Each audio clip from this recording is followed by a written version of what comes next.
मग बसून कीर्तन करायचं हे काय शास्त्रीय कीर्तन नव्ह. कुठं हा बसून कीर्तन, खुर्चीत बसून कीर्तन करणाऱ्याचं तोंड बघू नये. संप्रदायाच्या नियमान जायच्या नको.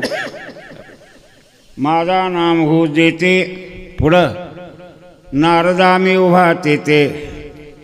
तुम्ही आता टाळकरीवाला देव उभा असतोय, देव उभा असतोय तिथे बसून कीर्तन सांगणारा ह्यो कोण बाजीराव. जमत नाही तर कोणतं खुलं करून दे, उभा राहून करून दे. तुला जमत नाही राहू दे, शास्त्र बी राहू दे, शानपणा बी राहू दे.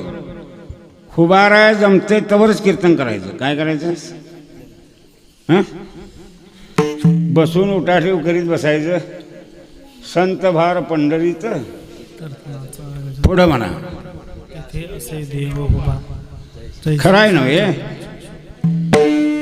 देव उभा आहे आणि बुवा बसून.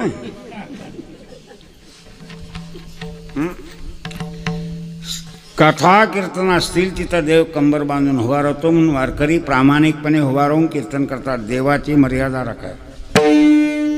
आलं लक्षात? एखादा मंत्री आला की कसं करता? उठून बसता, उठून उभारता नाही. तो बसल्यावर बसायचं म्हणून असं ना. ते आपण बसतोय आणि बसा बसा म्हणतोय. तो उभा आहे त्यावर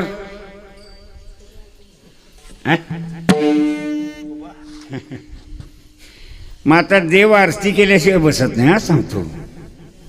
म्हणून आपली पत पाळायची. काय पाळायची? पथ